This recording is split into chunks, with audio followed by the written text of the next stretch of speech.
এভাবে একবার মুরগির মাংস রান্না করে দেখো, মুখে স্বাদ লেগে থাকবে। এই রান্নাটা কিন্তু আমি শিখেছি আমার শাশুড়ি আম্মার কাছ থেকে। আর আজ আমি মুরগির মাংসটা রান্না করব হাতে মাখিয়ে। হাতে মাখা মুরগির মাংস রান্না কিন্তু অনেক মজা লাগে। আমি এখানে সোনালী মুরগি নিয়েছি, তোমরা চাইলে যে কোনো মুরগি নিতে পারো, তবে হাতে মাখিয়ে রান্না করলে স্বাদ দ্বিগুণ বেড়ে যায়। আর এই রান্নাটা কিন্তু আমি শিখেছি আমার শাশুড়ি আম্মার কাছ থেকে। আমি অফ ক্যামেরায় মুরগির মাংসগুলো খুব ভালোভাবে ধুয়ে নিয়েছি। নেওয়ার পরে আমি এখানে পরিমাণ মতো পেঁয়াজ দিয়েছি, 5টার মতো পেঁয়াজ কুচি করে আমি দিয়েছি এবং গরম মশলা দিয়ে দিয়েছি। আর যেহেতু আমি হাতে মাখিয়ে রান্না করব, অনেকক্ষণ কষিয়ে নেব, তাই আমি এখানে চেঁচা আদা রসুন দিয়ে দিচ্ছি 1.5 চামচের মতো। তোমরা তোমাদের পরিমাণ মতো দিতে পারো। আর এখানে কিন্তু আমি সব ধরনের মশলা দিয়ে হাতে মাখিয়ে রান্না করব।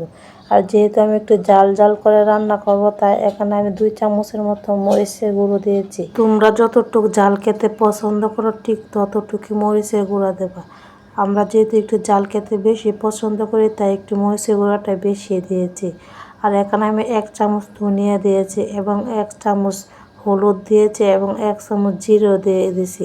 পরিমাণ মতো আমি লবণ দিয়ে দিই এবং তেল দিয়ে এগুলো আমি খুব ভালোভাবে হাতে মাখিয়ে নিব। হাতে এমনভাবে মাখাতে হবে যাতে মশলাটা মাংসটার ভিতরে ঢুকে। মশলাটা মাংসের ভিতরে ঢুকলে খেতে কিন্তু অনেক মজা হয়। আর এই তো আমি খুব ভালোভাবে হাতে মাখিয়ে নিতেছি। আমার শাশুড়ি আম্মাকে দেখতাম অনেকক্ষণ হাতে মাখিয়ে নিতে। আর এই তো আমি যে পাত্রের মধ্যে রসুন এবং আদা চেঁচে নিয়েছিলাম, ওই পাত্রটা ধুয়ে আমি পরিমাণ মতো পানি দিয়ে দিলাম।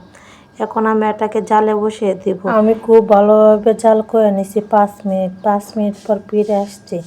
এখন ভালোভাবে নাড়াচাড়া দিতে হবে যাতে মাংসটা নিচে লেগে না যায়। যদি লেগে যায় মাংসটা, তাহলে কিন্তু খেতে ভালো লাগবে না, স্বাদ নষ্ট হয়ে যাবে। এই তো আমি আর কিছুক্ষণ জাল করে নিয়ে আমি এখানে পরিমাণ মতো ঝোল দিয়ে দিব। ঝোল আমি কম পরিমাণে দিব, যেহেতু আমি ওটাকে আরেকবার কষাবো। আমি 2বার মাংসটা কষাবো। মাংস কিন্তু যত কষানো যায় খেতে ঠিক ততই ভালো লাগে। তোমরা চাইলে 3বারও কষিয়ে নিতে পারো মাংস। আর মাংসের মধ্যে কিন্তু ফুটন্ত গরম পানি দিতে হবে। আমি কিন্তু এখানে কষানোর জন্য ফুটন্ত গরম পানি দিয়েছি, নয়তো কিন্তু মাংসটা ভেঙে যাওয়ার সম্ভাবনা আছে যদি ঠান্ডা পানি দেও। রান্নার মাঝখানে তোমাদের সাথে আমি একটা কথা বলে নিই, আমার এই চ্যানেলটা নতুন, তোমরা অবশ্যই সাবস্ক্রাইব করে আমার পাশে থাকবে। যাই হোক, আমি কিন্তু অফ ক্যামেরায় 2বার কষিয়ে নিয়েছি। এখন পরিমাণ মতো ঝোল দিয়ে দেব। যেহেতু আমি মাংসটা কষানোর মধ্যে রাখবো, তাই আমি এত বেশি ঝোল দিব না। আর আমি পরিমাণ মতো ঝোল দিয়ে জাল করে নামিয়ে নিব। এই তো আমার রান্না কমপ্লিট। আমি কিন্তু অফ ক্যামেরায় রান্না করে নিয়েছি। তোমাদের কাছে আজকের ভিডিওটা আমার কেমন লাগলো কমেন্টে জানাবা।